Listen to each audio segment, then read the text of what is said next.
Hola, hola, buenas las tengan. Les doy la bienvenida a un nuevo episodio de Presunto Podcast. Mi nombre es Andrés Páramo y estoy en reemplazo de Sara Trejos, quien se ha tomado unas merecidas vacaciones. Ojalá nos escuches, Sara. Ojalá hagas un feedback. Ojalá la estés pasando bien, pero tengas tiempo para escuchar esto. El día de hoy vamos a hablar, obviamente, del tema de la semana, del tema del mes quizás, que son los Pandora Papers. Y para ello tenemos a nuestra titular en plena, María Paula Martínez. ¿Cómo estás? Hola, hola de vuelta. Y gracias, Páramo, por hacer de host y reemplazar a Sara. Yo solo diría que espero, no con mucho positivismo, que las noticias y los Pandora Papers se queden en la agenda mediática más tiempo. Creo que la próxima tirada de billetes de EPA Colombia lo seguirá sepultando. Tal vez porque hay muchos a quienes les conviene, pero creo que es tarea del periodismo seguir desde ahí contando las historias que apenas está destapando esta investigación. Y pues a María Camila, gracias por venir a explicarnos. Listo, hablaremos de eso entonces. Al señor Santiago Rivas. O sea, la titular y el cabezote. Yo lo que propondría sería verificar que por cada 10 billetes que EPA Colombia votó, se guardó uno por retefuente, como amiga, impuesto. Amiga, impuesto. Amiga, impuesto. Pero estoy de acuerdo con MP. Debería ser, es que sería muy interesante poder tratar sin que pareciera una telenovela el tema de los ricos, ¿no? Y sus apariciones en el sistema informativo. Muy bien, entonces también podemos cambiar el tema de EPA, ¿no? No. No, amiga. Amiga. Y tenemos a una invitada muy especial que trabaja en Conectas. Desde Cali nos acompaña hoy María Camila Hernández. ¿Cómo estás? Hola, pues mucho gusto estar acá en mi primer podcast con ustedes. Extraño a Sara también un poquito, me hubiera gustado verla por aquí, pero pues nada, feliz de estar acá y pues deseando lo mismo que ustedes, que Pandora persista un poquito más y no quede como escondido detrás del siguiente escándalo que no sabemos cuál es, ¿no? Porque todos los días hay uno nuevo, entonces pues nada, feliz de acompañarlos hoy. Les recuerdo que pueden entrar a presuntopodcast.com y unirse a las comunidades. Primero los invito a que sean miembros de Patreon, si quieren donar a este proyecto y que sea posible. Pueden seguirnos también en nuestro Twitter, @presuntopodcast, y seguir nuestra charla en el servidor de Discord. Todo esto lo pueden encontrar en presuntopodcast.com. Oiga, yo estoy hablando de pronto como... como un animador de pronto. No, por favor. Por favor, no. Amigo, no. Está hablando como un locutor de radio. Me encanta porque eso es la memoria que surge así, inconsciente. No crea, a mí me pasa un montón porque uno tiene como una cadencia de... Bueno, sí. Nos recuerden, por favor, que estamos también en internet, www.presuntopodcast.com. Bueno, le voy a coger el tiro en 2 episodios. Y en otras noticias, estalla un nuevo escándalo de talla internacional por cuenta de la revelación de los llamados Pandora Papers. Se trata de millones de documentos investigados por más de 600 periodistas de 117 medios de comunicación en el mundo, que develan los secretos financieros de las personas más ricas del planeta. En ese momento, con los Pandora Papers, pues se tienen 2.97 terabytes y 11.9 millones de archivos. Felipe. Claro, Sergio. Y uno de los funcionarios colombianos, Sergio, que aparece en estos documentos es el director de la DIAN, Lisandro Junco. ¿Cuál fue su reacción? ¿Qué dijo? ¿Cómo explicó esto? Pues Felipe, hace unas horas hablamos con él. El hombre lo que dice es que va a responder que no tiene ningún activo en un paraíso fiscal y pues lo que señala es que con las facturas que se están salpicando... Quieren recrear unos documentos que son muy extraños, que son muy curiosos, en donde incluso el logo que utilizan y que publica El Espectador en su artículo del día de hoy no corresponden a los logos de la firma que sí está en Paraíso Papers, que es SFM. Es importante mencionar que esos logos 88 colombianos figuran como dueños de sociedades offshore ubicadas en paraísos fiscales. En el listado sobresalen dos altos funcionarios del gobierno Duque, Lisandro Junco, director de la DIAN, y Guillermo Botero, embajador de Colombia en Chile, y dos expresidentes de la República con funciones políticas de mucho poder en el país, César Gaviria y Andrés Pastrana. Tener una sociedad en una jurisdicción offshore o en un paraíso fiscal no es por sí mismo un delito. Lo que sucede es que el alto nivel de secretismo y las atractivas... Bueno, entonces los Pandora Papers llegaron esta semana como prácticamente un escándalo internacional en un esfuerzo de periodismo colectivo. Es un escándalo pues a escala mundial. Y pues básicamente los Pandora Papers están revelando unos secretos financieros que han sido guardados por parte de políticos, de artistas, de empresarios en esas jurisdicciones que se han dado en llamar paraísos fiscales. Esto fue un esfuerzo impresionante y yo creo que al final del episodio podremos hablar de este tipo de periodismo colectivo en el que cientos de periodistas de todo el mundo, de distintos medios, se unen para analizar 12 millones de documentos. Esa cifra a mí me dejó impactadísimo. Muy bien, pero pues para arrancar, yo creo, para los que no saben qué es esto o no lo han entendido, simplemente llegan a la punta del escándalo, yo creo que María Camila Hernández de primera mano nos podría explicar en qué consiste y cómo llegó y cómo se consolidó este capítulo Colombia en una alianza con Conectas. María Camila. ¿Por dónde empiezo? Hay cifras que me imagino han oído varias veces en esta semana. Somos más de 600 periodistas de 117 países y 150 medios, pues analizando esa cantidad enorme de documentos. Pero antes que nada, o sea, primero, antes de esa colaboración y de que lleguen los medios aliados, lo que hay es un trabajo impresionante de organización y verificación y estructuración de los datos por parte del Consorcio Internacional de Periodistas de Investigación. Yo creo que, o sea, es impresionante el trabajo que ellos hacen. Ya tienen una experiencia previa con los Panama Papers y las otras filtraciones que ha habido después de eso, Paradise Papers y Offshore Leaks, FinCEN Files el año pasado, que pasó un poco de agache, pero también es importante.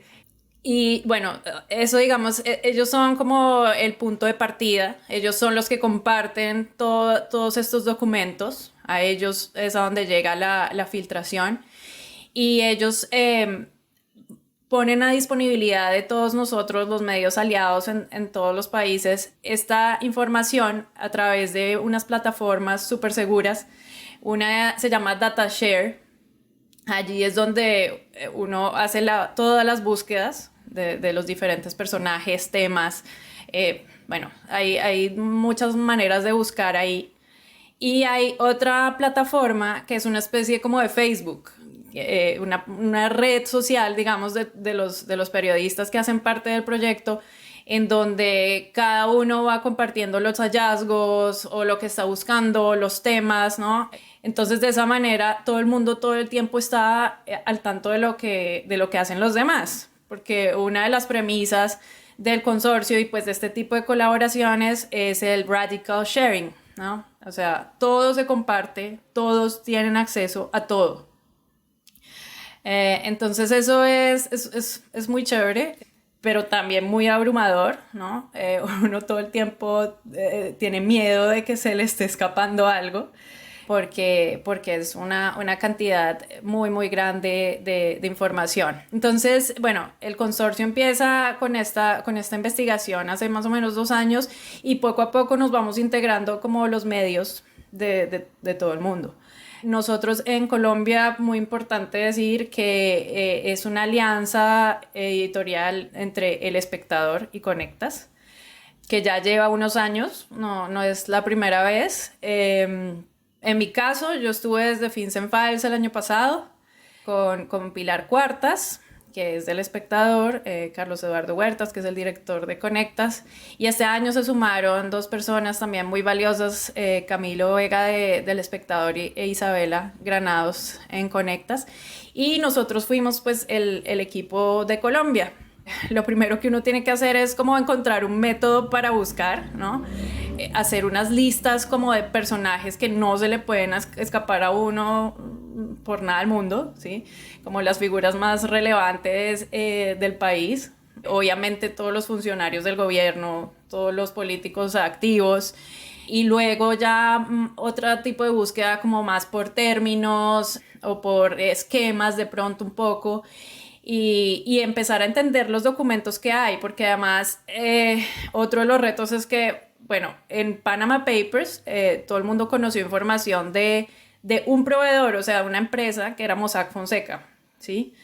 En este caso son 14 que trabajan en más de 30 jurisdicciones del mundo y que todos tienen unos métodos y unos estilos diferentes. Entonces unos usan un tipo de formularios y otros escriben muchos correos y todo se lo comunican por correos. Entiendo que en la información original que recibió el consorcio incluso también había cosas escritas a mano.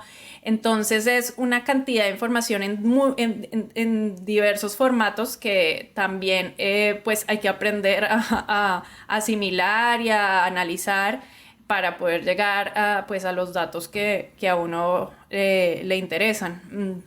Bueno, más o menos eso es como la introducción a la investigación, lo primero que uno hace. Y pues bueno, ahí hay que decir que la experiencia de FinCEN Files, que fue mucho, digamos, más sencillo porque era menos información y menos personajes de Colombia, pues sirvió como para ya tener un método de búsqueda y de organización en el trabajo para enfrentarnos a este Pandora que sí fue como un tsunami de información. Ok, y digamos, ¿cómo llega hasta el final? Digamos, o sea, ¿cuál es el paso siguiente para decir, listo, saquemos un artículo, doble página en El Espectador, sencillito, y que esto diga todo? Bueno, se van haciendo como depuraciones de los personajes, ¿no? Digamos, uno encuentra menciones a los personajes y pues ahí entramos como a discutir los criterios editoriales, ¿no? Vamos a hablar de celebridades, como hacen en algunos otros países, o vamos a hablar, en el caso de nosotros, pues de tomadores de decisiones, ¿sí? Personas, funcionarios activos o que hayan sido funcionarios públicos. También en este caso, pues incluimos como a los multimillonarios, porque, bueno, supongo que después vamos a hablar de eso, pues el tema de recaudación ahí es muy importante y pues ellos son los que mueven o dejan de mover en el país todas esas cantidades enormes de dinero. Y también están pues los grupos, digamos, regionales que están como entre lo económico y lo político, pero que tienen mucha influencia, ¿no? Entonces, digamos que ese es como el primer filtro. Y de ahí se va como depurando poco a poco dependiendo pues de la relevancia del personaje y de la cantidad de información que haya, porque puede que pues haya una mención a que un personaje tiene una offshore y ya. Entonces, si tiene una offshore y ya y es un expresidente, o sea, ahí va incluido, ¿no? Como sucede con nuestros dos expresidentes. Si es una persona que ya ha tenido un proceso penal o que está en proceso, pues también lo incluimos porque es que hay que mostrar el rango tan amplio que hay en esta industria, ¿no? Que puede que sea simplemente para ocultar un capital y eludir impuestos, o puede ser que estén lavando plata y allá la están escondiendo. Entonces hay que mostrar todo ese tipo de clientes y así lo hicimos. Bueno, así como con esos criterios se van haciendo los filtros hasta que escogemos como unas pocas historias claves entre todos. Esto, obviamente el proceso como de decisión siempre es difícil en alianza, ¿no? Llegar a consensos es duro, pero pues también eso lo hace muy, muy interesante. Y digamos, quedaron finalistas estas personas como las figuras públicas y funcionarios más relevantes. Digamos, en el caso de Bancolombia, es una historia que muestra el papel de los facilitadores, que también es muy importante. Al decir facilitadores me refiero a bancos, firmas de abogados, todos esos asesores y profesionales que hacen posible esta industria. y personas cuestionadas.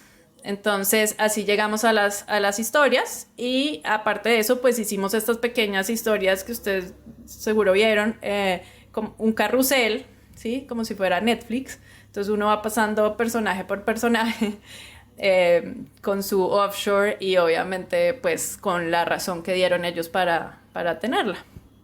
Es más o menos así. No sé si se me queda algo por fuera en ese proceso. ¿Qué quieren saber? A mí me gustaría saber cómo saben que terminaron. Es decir, primero, cómo fijan la fecha de publicación, y con respecto a eso, cómo hacen ustedes para fijar el tiempo. Lo digo porque, pues, por experiencia en los escándalos domésticos, es un hilo muy largo el que hay que jalar, ¿no? Y cuando uno como que de repente jala un poquito, descubre una cloaca de cosas horribles, entonces se va por ahí, y una investigación puede durar meses en ejercicio. Entonces, ¿cómo fijan ustedes el tiempo? ¿Cómo dicen ustedes, bueno, salimos porque salimos tal día y de ahí para allá seguimos con esto o no seguimos? O sea, la respuesta es nunca, no termina, y más en este caso que son 12 millones de documentos. No, o sea, yo siento que pues hay mucha tela por cortar ahí todavía, ¿no? O sea, no siento que haya terminado, y hay mucha información que posiblemente podamos sacar de allí, aunque pues aparte de que nosotros, digamos, el espectador conecta se enfoca en los personajes colombianos, el consorcio también analiza personajes por países, ¿no? Entonces, o sea, son varias como personas que están buscando que no se quede nada por fuera.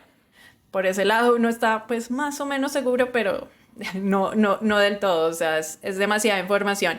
Y lo que pasa es, entonces, se define una fecha entre todos. Esto también es un consenso entre todos, digo, todos los periodistas que hacen parte del proyecto.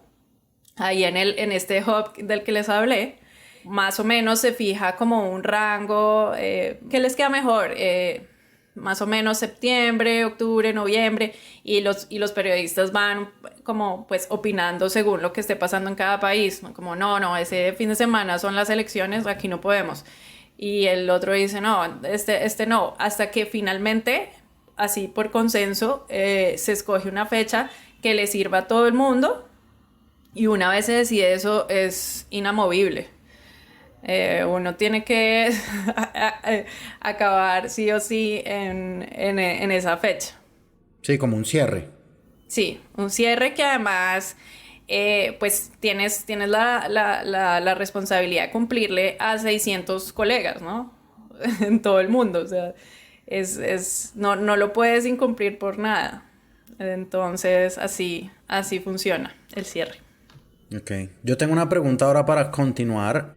Digamos que estos esfuerzos gigantescos que hay dentro del periodismo de este estilo, que tienen además como un trabajo impresionante, ¿no? Como un trabajo monumental. Yo me acuerdo mucho, por ejemplo, del caso de Wikileaks, que llegó al Espectador primero, y Wikileaks era pues una cosa casi que inagotable, y de repente un poco armaron una sección de Wikileaks en el Espectador semanal, y eso se empezó a volver más o menos irrelevante, ¿no? Como, o sea, es decir, como, yo no sé, y ahorita que hablábamos de eso un poco, ¿ustedes qué opinan de esas investigaciones de seguir el dinero transnacional? Hagamos un análisis de todos estos millones de documentos que existen, y yo no sé si ustedes creen que toda esa envergadura del trabajo periodístico, de este tipo de periodismo de seguir el dinero, tenga algún impacto equivalente a lo que fue el trabajo. María Paula. No, yo iba por esa misma línea a preguntar, pues, cómo había sido un poco más en detalle la organización de la información en Colombia. Porque cuando uno ve las cifras, pues, de los 600 y de no sé cuántos meses de trabajo, pues piensa no solo como Santiago en cuándo terminaron, sino, bueno, cómo se tomaron esas decisiones de a quiénes elegir, sobre quiénes hablar. Y en el proceso, si hubo verificación más allá de los documentos, es decir, si se hizo una reportería como más tradicional con la persona de la DIAN, con los que iban encontrando, o eso ha pasado ahorita, me imagino que se les han acercado de pronto a pedir más información quienes se vieron involucrados o no, que nos contaras un poquito, no sé si soy la chismosa del parche que quiero saber, como más el detrás de cámaras de algo como tan grande que me lo imagino también, por supuesto, muy de grandes bases de datos y de depuración, casi que en solitario, de muchas horas de pantalla, me imagino, y de buscar, pero creo que hay otro lado que también sigue pasando por corredores, llamadas, atrás, decisiones periodísticas que en una sala de redacción son muy interesantes. No, obvio, pues hay muchas horas de pantalla, pero eso muchas veces esa contrastación y esa reportería pues enriquecen un montón esos datos que uno ha encontrado, o sea, eso es indispensable, pues tanto por riqueza de la nota como por rigurosidad, por supuesto.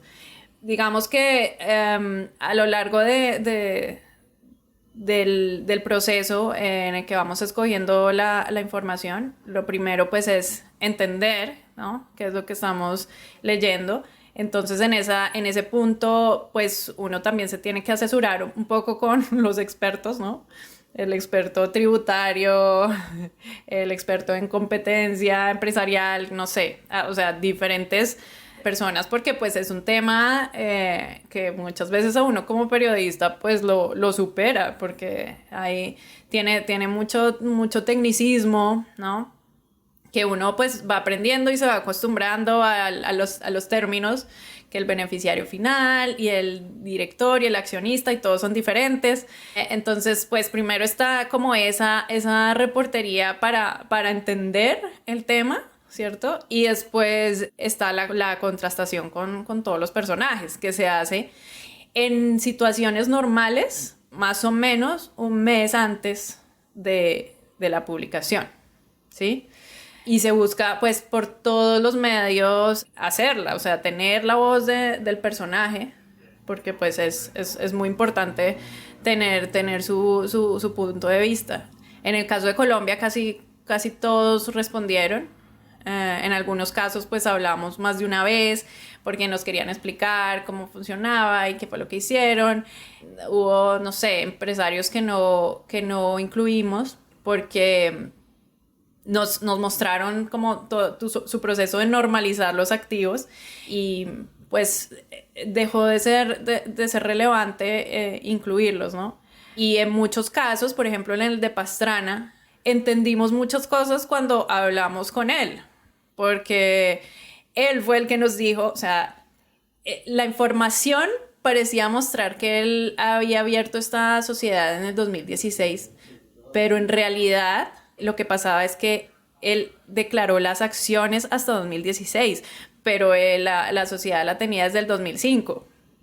Entonces él fue el que nos ratificó que hasta ese momento en Panamá no se necesitaba decir quién era el accionista de una empresa, porque eran acciones al portador, al que la tenga en ese momento en la mano.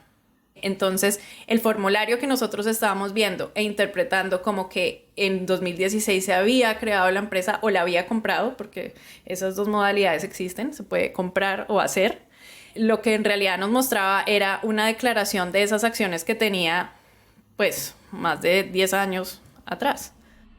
Hay una cosa que me llama la atención y me produce mucha curiosidad, y es esa otra parte que es la divulgación. Creo que a priori nosotros podemos entender una serie de dinámicas que ya se van a dar al interior de la conversación pública en Colombia, una de las cuales es obviamente la acusación inmediata de corrupción ante todo aquello que suene medianamente irregular, pero además la necesidad de divulgar por qué es importante estos papeles, ¿no? Creo que nosotros no tenemos una claridad verdadera sobre el impacto de los impuestos en nuestra vida, porque los impuestos para nosotros son un abstracto de algo que se roban los políticos, ¿no? Para nosotros existe a priori, obviamente hay gente que tiene perfectamente claro cómo funciona, pero la mayoría de la gente no, y explicarle a la gente por qué es importante una investigación de estas es muy distinto de lo que podría hacerlo en Estados Unidos o en el Reino Unido, en donde la gente está en constante contacto con sus políticos, pero además en donde la gente está muy al tanto de la importancia de los impuestos. No en vano a Trump le iban montando medio escándalo por cuenta de sus declaraciones de impuestos, por lo poco que tributó. No, hay muchos matices. Entonces, ¿cómo explicar o mediante qué o qué mecanismo o en absoluto le divulgan, le muestran al público cuál es la importancia de esto? ¿Eligen hacer algo de pedagogía a la hora de presentar el tema o eso ya se deja pasar por descontado? No, pues sí intentamos, y sobre todo en esta ocasión intentamos mostrar pues porque es importante, así no sea ilegal, porque este es el argumento que hemos oído una y otra vez esta semana, pero es que eso no es ilegal. Sí, no es ilegal, y como dijo Obama después de los Panama Papers, pues ese es el problema, que no sea ilegal toda esta industria. Entonces, pues lo que quisimos esta vez fue mostrar, por una parte, el impacto de este tipo de filtraciones, haciendo como una comparación de Panama Papers a Pandora, ¿sí? Como lo que ha pasado, lo que ha significado, porque a medida que la gente está al tanto de lo que pasa en esta industria, que solía ser totalmente secreta, puede empezar a entender cómo y por qué le afecta. Entonces, lo que vemos después de Panama Papers es que se activó, como se buscó aumentar la recaudación de todos esos activos que estaban por fuera del país sin declarar. Y esto, pues, lo hablo de Colombia, pero pasó en muchos países en general. También hubo mucha presión para que los gobiernos intercambiaran cada vez más información de forma automática. Esto es una cosa, pues, muy ñoña y muy técnica, pero es súper importante porque así es como se detiene un poco, digamos, el tema de los flujos ilícitos y el lavado y todo esto. Y pues Panama Papers fue importante en ese sentido. O sea, hoy en día Colombia, por ejemplo, comparte información automática con más de 100 países. Y información automática me refiero a que no es como que la autoridad de Colombia tenga que pedir, oiga, deme la información de esta cuenta que me parece raro. No, sino que se hace de manera automática, más rápida. Y eso pasó después de Panama Papers. Hay una parte, digamos, en nuestro interactivo en donde mostramos eso, ¿sí? Lo que pasa es que ahí va lo difícil siempre con los temas periodísticos, y es que, pues, poca gente llega hasta ahí porque están mucho más interesados en lo que genera indignación inmediata, ¿no? Este millonario que está aquí y, pues, este otro político.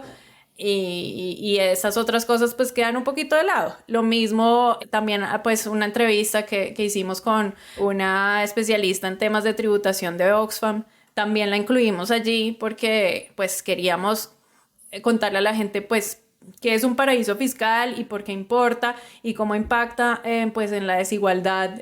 O sea, cómo impacta primero en los impuestos de cada país, y eso pues en el aumento de la desigualdad en nuestros países. Yo quería preguntarles cómo vieron ustedes como el cubrimiento a su propia noticia, ¿no? Porque pues lo que recibimos nosotros fue un montón de titulares, pues aquí y en periódicos de afuera también, por lo que mismo decíamos que es una investigación transnacional en donde, ¿no?, los ricos aparecen un montón de imágenes muy chéveres, además, ilustraciones y demás sobre los paraísos fiscales, las maletas vueltas islas, las maletas de dinero. Pero ¿cómo vieron ustedes esa salida y lo que empieza a crearse periodísticamente sobre esa investigación? Obviamente es como, bueno, Shakira de primera, eso es como, pues a la gente le importa un montón, como todo el tema de celebridades, que uno dice como que uno quisiera a veces que se concentrara el foco en otras cosas, como lo que estábamos hablando. Ese tipo de personajes pues tienen mucha visibilidad en el cubrimiento, pero en general, sobre todo, por ejemplo, en el tema de Junco, yo sentí como que a veces no se estaban enfocando en el punto que era, como que se concentraba toda la atención en un solo tema, se concentraba la atención como más realmente en esto que él salió a decir a los medios, que no, que este es un paraíso fiscal, que sí, que no, y realmente nosotros era un tema que no habíamos tocado en la nota. Entonces como que la agenda también periodística pues va al ritmo de las respuestas de los personajes, ¿no? Y de pronto, así nosotros hagamos como el mayor esfuerzo porque esto sea sencillo, porque si ustedes ven estas notas son cortas y van al punto, de todas maneras siento que a veces se pierden cosas, ¿no? Se pierden cosas y un poco se queda en la lectura más general de tiene una empresa en Delaware y ya, no sé, y pues hay más cosas, hay cosas más allá. Entonces, eso es lo que siento yo como del cubrimiento en general. Pero ¿no sienten que además cubrir a los ricos es muy difícil? Es decir, solo las cantidades de plata que son inmesurables, nadie sabe al final cuánto es. Yo ya no sé si se necesitan equivalencias absurdas o visualizaciones o qué, porque realmente se vuelve un tema que es difícil. Sí, como que realmente, volviendo a nuestro inicio, es más fácil de digerir como un fajo de billetes que vuela un helicóptero, que es como, mira, ¿no? Qué paradoja. Que cuando le empiezan a uno a contar, y lo mismo fue con Panama Papers o con cualquier de estos desfalcos o problemas de corrupción, la Ruta del Sol o el túnel de la línea, que llega un momento de millones y billones. Alguien hace poquito ponía los billones en inglés, los billones en español, ¿no? Que ni siquiera coinciden, ¿no? 10 a la 5, 10 a la 11, en fin, que hacen que sea un tema realmente complejo, que yo creo que es fácil que uno pues se vaya como por lo farandulero, ¿no? Por eso que le genera o le despierta un poquito más, yo no sé si el morbo o qué. Yo cuando veo Succession me imagino como este tipo de personas y son mi referente visual, pero pues más allá de eso es complejo como dimensionar los mismos hallazgos, ¿no? Como más allá de la indignación por haber pagado renta a la DIAN, ¿no? Y el chiste flojo de todo el mundo en Twitter, pues eso qué realmente significa, ¿sí? Uno podría pensar que, claro, puede ser el inicio de investigaciones, probablemente, ¿no? Y ese podría ser una noticia deseable, o no sé ustedes si pensaron como en el camino qué tipo de actos o de actividades o de procesos podían suceder después, como que investiguen ¿no? Como cuál sería como dicen los gringos, el best case scenario después de Pandora Released. Pues obviamente uno como periodista siempre espera que haya un impacto y que el impacto sea pues que las autoridades investiguen, pero más allá de que investiguen, que tampoco, o sea, no es como que tenga mucha fe, ¿no?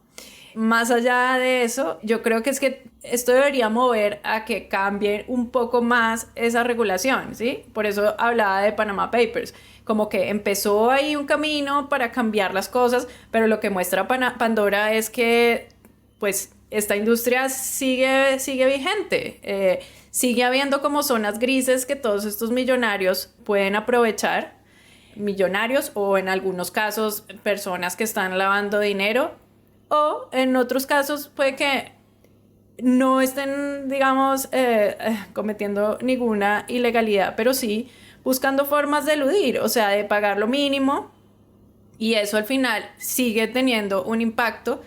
Y pues lo que se debe acabar, y yo creo que hablo ya personalmente, es pues esa industria del secretismo, ¿sí?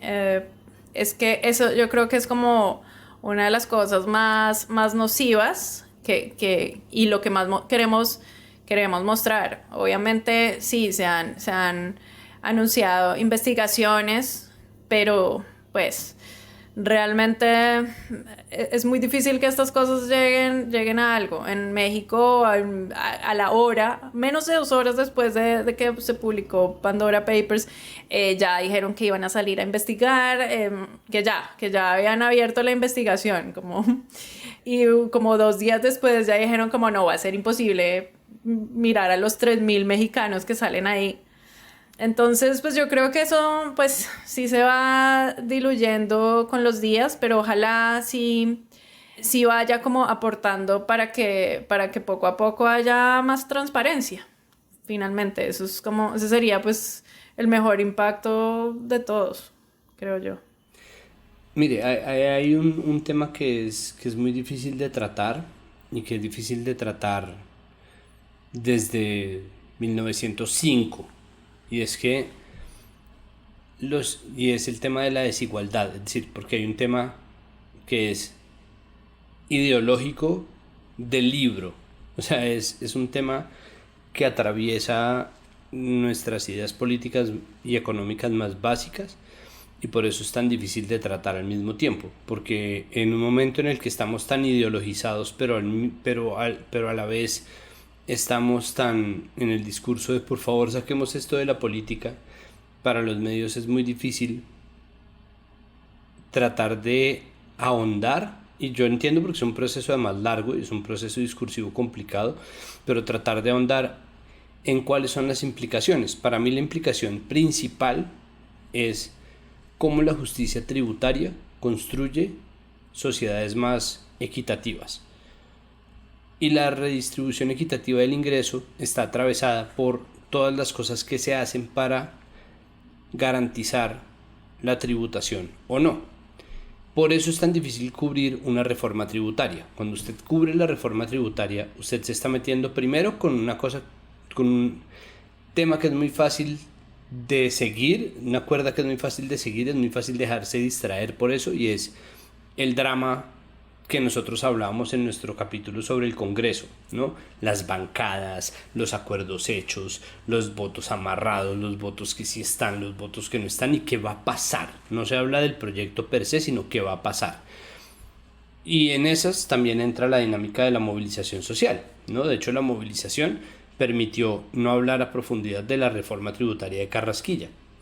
Pero además de eso existe una historia que se apila y que hace muy difícil cubrir las reformas tributarias porque son muy aburridas y porque son complejas, porque la ley fiscal no lleva muchos años sin reformarse estructuralmente, porque los proyectos de ley per se son un bodrio, porque además la mayoría de artículos de una reforma tributaria son reformes el parágrafo tal del artículo tal en donde dice tal, ahora dice tal. Entonces toca tener ambos artículos y ojalá reformas anteriores para enterarse de qué dicen. Es aburrido, es sumamente aburrido, y eso es lo que hace que sea como un aplica términos y condiciones. Términos y condiciones es una parrafada de 5 páginas que usted nunca se va a leer porque usted está con la urgencia de aceptar un servicio. De darle chulito. La reforma tributaria, exacto. Entonces la reforma tributaria se puede limitar en su cubrimiento a debates de opinión, o sea, a horas 20. Y lo que usted va a recibir también es un tratamiento muy superficial de los expertos, porque los mismos expertos se van a ver a gatas explicándole qué es lo que pasa. Entonces es muy difícil, y a mí lo único que yo siento que me sirvió en ese caso, y es extraño porque normalmente no es así, es tener un sesgo muy definido acerca del papel del Estado. Y es, todo el mundo salió a decir que la reforma tributaria de Carrasquilla era más progresiva, y es verdad, era una reforma mucho más progresiva. Y lo que a mí me pasó, y esto casi que yo lo cuento como si fuera que me lo encontré de chepa, es que no se puede creer que hubiera tanta gente furiosa, ¿no? O no se podía entender bien, más allá de lo cultural, que es como venimos de esta pandemia, estamos todos jodidos y tú nos estás clavando más impuestos, más allá de si son los mejores impuestos de la historia colombiana, son más impuestos, no nos jodas, ¿no? Como esa respuesta primaria, sino la razón de por qué había tanta gente inconforme y al mismo tiempo un montón de expertos opinando, no, esta reforma es más progresiva. Y el punto en donde está la verdadera plata pasa precisamente por los Pandora Papers. ¿Por qué son tan difíciles de cubrir? Porque es que cuando usted le hablan de una reforma tributaria, le hablan de la sociedad o las ganancias económicas de la sociedad divididas en 10, en deciles. Entonces, la reforma tributaria de Carrasquilla era más progresiva porque le cobraba más al último decil. ¿Qué es lo que pasa? Que en un país que tiene una curva de desigualdad tan marcada como en Colombia, usted debería medir por percentiles. Y es el último percentil, es decir, el último 10% de ese último 10%, el que se gana más plata que el resto de la gente y no está tributando casi nada. ¿Por qué? Sí, los súper ricos. Exacto, porque están encontrando maneras de ocultar esa plata para producir más plata. Entonces ellos, offshore o inshore, o enchores están haciendo están haciendo empresas que les pagan el colegio de los niños, empresas a través de las cuales compran sus carros, empresas a través de las cuales pagan sus recibos de servicios públicos, y todo eso se pasa como necesidades inherentes a esa empresa, gastos corporativos que no tributan. Entonces ellos tienen su plata dividida en un montón de empresas como si fueran un montón de alcancías, muchas de las cuales además no hacen nada, consultoras, asesoras, evaluadoras que están ahí y que no necesariamente cumplen una función distinta a ocultar la verdadera dimensión de la plata que tienen los mega ricos de cualquier país, porque esto no es solamente en Colombia, y es que ellos tienen grupos económicos, ellos tienen consorcios económicos que les permiten hacer eso. Cuando usted lo hace offshore es simplemente porque una de dos cosas: o necesita que la gente no sepa cómo consiguió usted esa plata, o no quiere tributar tanto como se tributa sobre esa plata. Y eso tiene otro componente que es muy difícil de comentar, y es hasta qué punto la desconfianza institucional hace que hasta el director de la DIAN tenga una cuenta offshore, ¿no? Y es simplemente por el ejemplo, ¿no? Y ahí volvemos a lo mismo, porque en lo cultural pues hay un montón de discursos superficiales que de ninguna manera abarcan los verdaderos alcances de la noticia, incluso aquellos que puedan exonerar de cualquier culpa al director de la DIAN, ¿no? Pero el director de la DIAN, en cambio, puede salir a los medios a decir: es que me están sacando del camino, como a montar una narrativa en donde él es una víctima y hay unos antagonistas, y estos antagonistas están mostrando esto en una investigación gigantesca, porque nosotros en Colombia tampoco tenemos las dimensiones del tamaño de esta investigación, y por eso es que este señor puede salir a decir: no, es que mis enemigos me montaron esto. Y es como: ¿así? ¿Tus enemigos te armaron una cuenta offshore con $10,000? ¿Tus enemigos montaron el Consorcio Internacional de Periodismo Investigativo? No me jodas, cuéntame más, como qué más hacen tus enemigos, a qué se dedican, dónde tienen sus empresas tus enemigos, ¿no? Entonces esos cuentos, cuando se llevan a lo doméstico, permiten ocultar mucho de lo que es de gran alcance, pero que nosotros tampoco estamos pensando constantemente, porque es que no hay quien tenga el tiempo de sentarse a leer la paginada que es explicar ni una reforma tributaria, ni un sistema de tributación equitativo, ni la progresividad tributaria, ni las implicaciones culturales de eso, ni los alcances de una investigación como esta, que finalmente es lo que resulta siendo muy meritorio, porque más allá de si nosotros entendemos en Colombia o no cómo funciona, el hecho de que exista una iniciativa de esta naturaleza es para dar botes de la felicidad, porque nos permite al menos tener mecanismos para llamar a cuentas a los poderosos. Si eso se traduce en investigaciones, lastimosamente empieza a correr en el plano de lo político, así como quien, como bien lo dice María Camila, anuncia investigaciones de inmediatos porque tiene un libreto, ¿no? Es como crisis, espichan el botón rojo y ¡pum!, sale un señor que dice: vamos, prometemos exhaustivas investigaciones, como se dice como aquí. La plantilla de Iván Duque, ¿no? Exacto. Vamos a investigar. Vamos a formar una comisión para esto y le vamos Todas a destinar nuestras autoridades... 1.2 millones, que es su cifra favorita. Vamos a mostrar 1.2 billones de pesos para esto y un alto comisionado. Y ya, con eso salió. Una comisión de alto nivel. Exacto. Pues yo no sé, digamos, con este tema del director de la DIAN, a mí me parece que una punta de lo que se quedó en la opinión pública era que el director de la DIAN también estaba involucrado en esto, y yo no sé, digamos, como qué posible seguimiento podría hacérsele a esto, o si, digamos, simplemente le están lavando la cara con, por ejemplo, las declaraciones de Iván Duque, del nuevo Iván Duque, que siempre se contrapone al viejo Iván Duque del pasado, del senador, que dice como no es ilegal tener una de estas empresas registradas en estos lugares, como faltando, digamos, a la ética. Y yo no sé si existe como una forma de hacerle un seguimiento, pues, por ejemplo, a este tipo de personajes que ha sido como el más controversial. Es como que la gente está diciendo: yo estoy pagando impuestos, estoy pagando impuestos con lo que yo puedo, y este man, que es el director de la DIAN, está metido en este lío.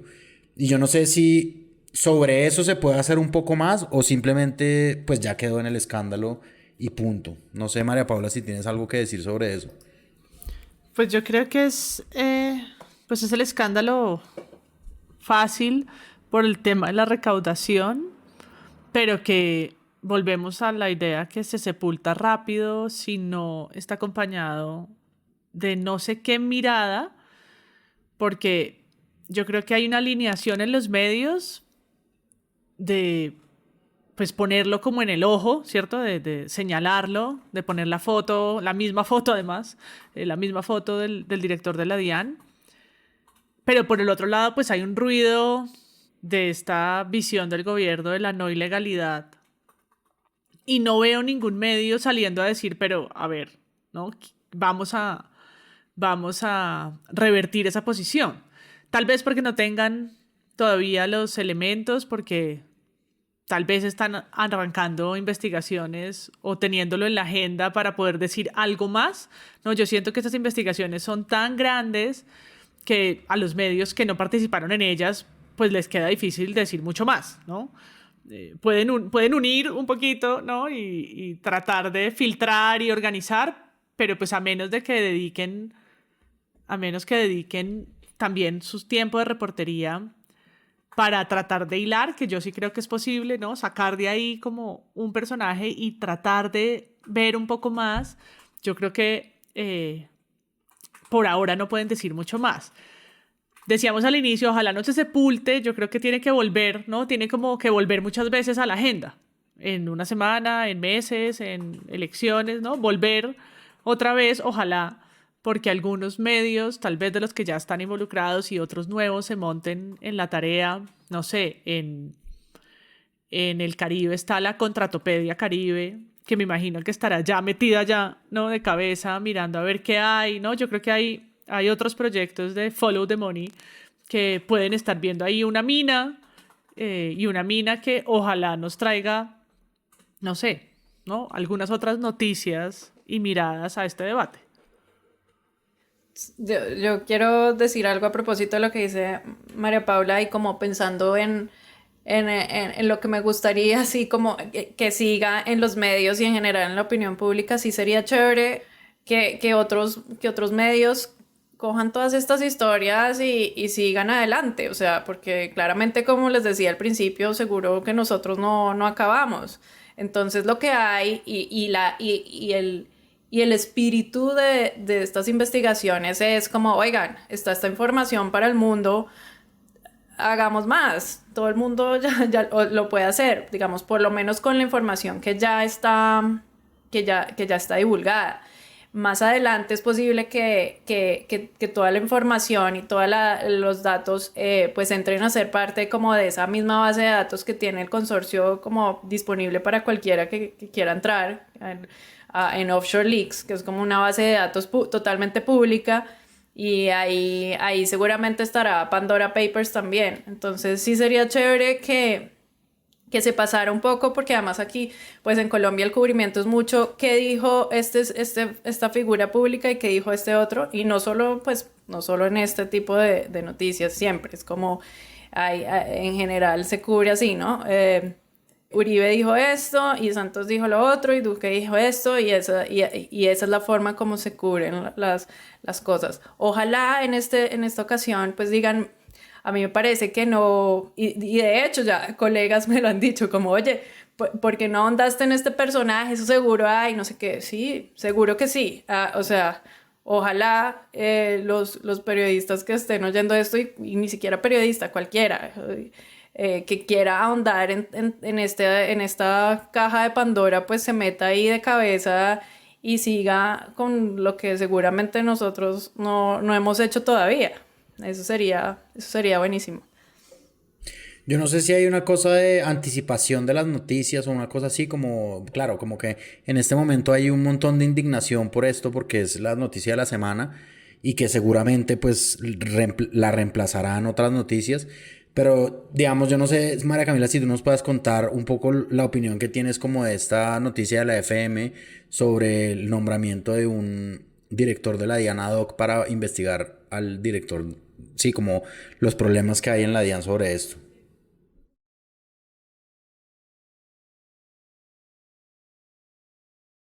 O sea, es una información que nosotros no comprobamos, o sea, no es oficial de la DIAN. No es algo que hayan anunciado oficialmente, es como una confidencial de Darcy Quinn, y supuestamente es para que ese director ad hoc investigue a estos personajes que supuestamente de los mencionados en Pandora Papers, pues realmente están cometiendo alguna irregularidad. Ese es el sentido como de la noticia, pero pues no sé si eso sirva mucho. Vi entre las muchas noticias de esta semana, que sí me pareció interesante, la verdad, cuando Paola Herrera de la W dijo que la persona que estaría encargada de investigar a estas personas, la de fiscalización internacional, si no estoy mal, tiene un montón de procesos pendientes en contra o sea, estoy hablando de un funcionario de la DIAN, ¿no? Entonces, pues el panorama no es muy bueno. No es muy alentador. Sí. No es que se vaya a investigar él mismo, sino que dentro de la entidad hay una dependencia encargada específicamente de hacer esto, y es la Dirección de Fiscalización. Estamos hablando que su director es el señor Luis Carlos Quevedo Serpa, y él, según unas investigaciones que se han podido hacer por unas personas que lo quieren denunciar y que ya vamos a hablar con ellas, pues tiene 6 procesos o 6 investigaciones dentro de la Fiscalía General de la Nación. Usted decía entonces que ¿cuáles son? Pues estamos hablando de una por enriquecimiento ilícito, otra por cohecho para dar u ofrecer, otra por ese mismo delito, el de cohecho para dar u ofrecer. Ya le cuento las otras. Andrea, deme un segundito. Ya, favorecimiento por ser servidor público. Este es la otra denuncia que tiene. También tiene uno por concusión, un proceso de investigación en la Fiscalía por concusión, otro por prevaricato por acción, y finalmente, Andrea, tiene una denuncia por hurto calificado de menor cuantía. El señor Luis Carlos Quevedo Serpa. ¿Quiénes lo quieren denunciar? No sé si un director ad hoc sirva, y como les digo, pues no es algo que el director haya anunciado, ni mucho menos. Él lo que hizo pues fue salir a desmentir y decir que teníamos que estudiar y que estamos desinformando. Eso es tal vez como el coletazo más preocupante, ¿no? Como que se trate de legitimar la investigación, que se equipare con una cadena que salió por WhatsApp, ¿no? Como que se ponga en el mismo nivel. Y creo que en ese caso, que sea algo colaborativo y de tantos medios, por fortuna, hace que ese intento sea muy fallido, ¿no? Como no vengas a decir que es desinformación, ¿no? ¿A cuenta de qué? Probablemente si se hubiese hecho solo desde acá, desde un medio, estaríamos en una guerra en la que, no sé, de un lado los no polaricen estarían diciendo que es que claro, y del otro lado no sé quiénes, los petristas probablemente que otra cosa. O sea, los ¿no? polaricen. Yo creo que los polaricen y los no polaricen.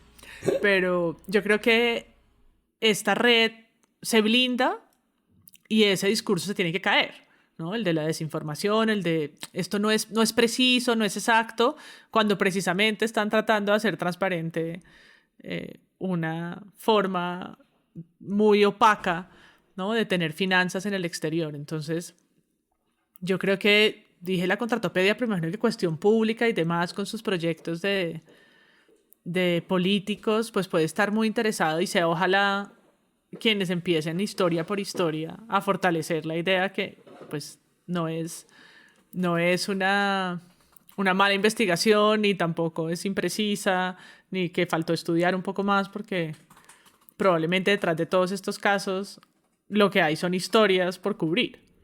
Sí, de acuerdo. ¿Y qué hace falta en estos Pandora Papers, digamos? Como, ¿qué haría falta para el futuro, no? Como, ¿podríamos sacarle un poquito más de jugo a esto? ¿O esperamos al siguiente escándalo? Seguro que, pues, yo creo que puede haber más. Por ahora no podría decirlo, pero pues vamos a seguir ahí buscando cosas, es lo único que puedo decir. Eso sonó a que tienen más chivas por sacar. Sí, toda esa duda. Eso sonó a que nos van a dar una bomba noticiosa dentro de poco. Se demoró un minuto en decir eso. Pero no importa, a mí el suspenso me gusta. Porque... Sí, no sé qué decir. Pero no, espero que haya más, así como todos. Espero que haya más.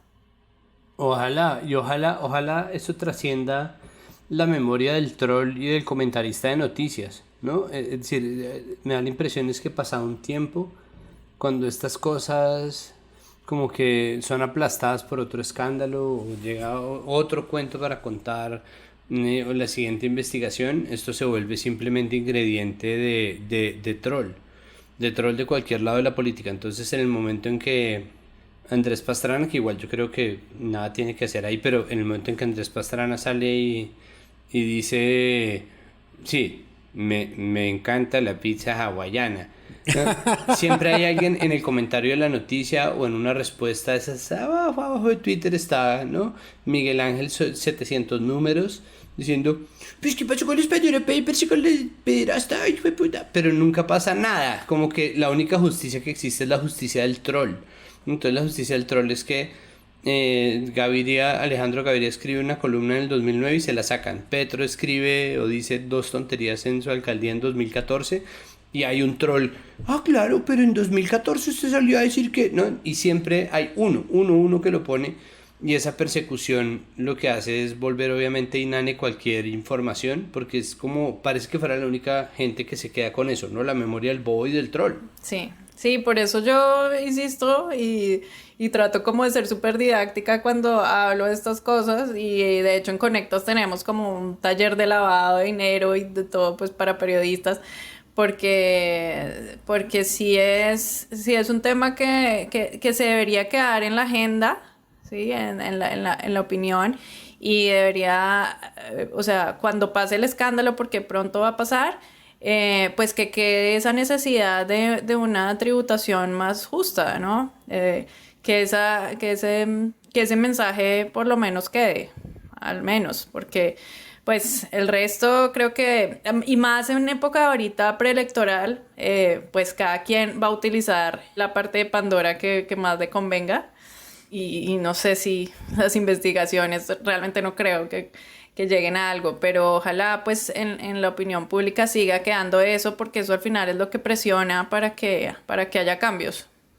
Yo solo quiero aclarar que el taller no es para que aprendan a lavar dinero, sino para que aprendan a cubrir el lavado de dinero, porque yo sé que hay mucha gente a la que se le está haciendo agua a la boca en este momento, es como no, evítalo, no solamente porque va a seguir sin ser un negocio rentable, sino que además es un mercado saturado, y lo digo yo que entré a saturar el mercado sobre todo porque entonces... en el periodismo, digamos, ninguno somos millonarios como para ir a asistir a un curso a lavar. ¿Qué dinero? O sea, ¿qué dinero vamos a lavar? Entonces, no, precisamente. Como para montar el Body Channel. No hace falta que los periodistas asistan a ese taller. Podría ir a otro gremio, pero ese no sería, nadie se metería. Como, ¿pero qué voy a lavar? Sí, está bien, perdón. El nombre elegante y formal es Finanzas Forenses para Periodistas. Bueno. Sí, no es como lavar dinero, no.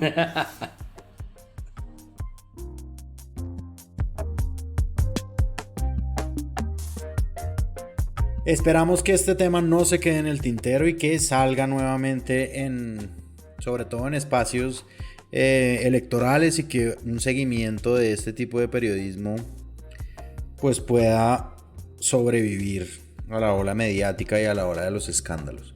Muchísimas gracias a María Camila Hernández, que solucionó todas nuestras preguntas y nos aclaró todo y logró imponer la narrativa de este episodio. Gracias a ustedes, espero que haya sido un poco más sencillo este tema tan denso y ladrilludo, y pues por lo menos yo la pasé bien hablando de esto, y pues dejando un mensaje para que siga abierta la caja de Pandora. Eso, que siga abierta la caja de Pandora, me gusta. Gracias a María Paula Martínez. No, a ustedes gracias. Yo solo quiero cerrar diciendo que si no son estos 300 periodistas que investigan estos temas, no hay nadie más que se le meta a eso. Es decir, ¿quién más va a investigar a esta gente en sus países? ¿La DIAN de sus países? Pues no, evidentemente. No, ¿cuál organización? Si no son los periodistas los que hacen proyectos de follow the money, pues estamos jodidos. Y aún así, pues el camino no acaba ahí. Como bien lo decía María Camila, tienen que haber más periodistas y ojalá pues procesos que empiecen sí a pasar en otras entidades. Pero pues larga vida a proyectos colaborativos como estos, que esculquen la plata en toda aquella isla que se pueda. Santiago Rivas. Bueno, no, muchas gracias. Me pego de lo que dice María Paula. Menos mal hay quien haga ese trabajo. Yo sé que parece denso y ladrilludo, pero por favor sigan haciéndolo y que haya más apoyo y que se entienda además lo muy importante que es que esto esté ocurriendo. Más allá del hecho de que los periodistas no son la fiscalía, no son la policía, no son la procuraduría, no son la DIAN, cumplen una labor democrática de vigilancia y son los ojos de la gente, son nuestros ojos, y eso pues no hay sino que agradecerlo. Y por aquí quien les habló en reemplazo de Sara Trejos, su servilleta Andrés Páramo. Nos vemos la semana que viene.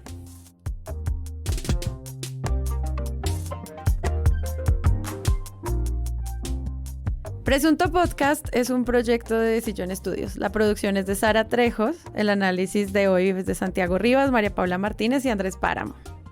La postproducción de este episodio es de Rodrigo Rodríguez del Oro Podcast. Recuerden que pueden ir a nuestra página web, unirse a nuestra comunidad de Discord y donar a este proyecto en Patreon. Todo eso en nuestra página web. Gracias.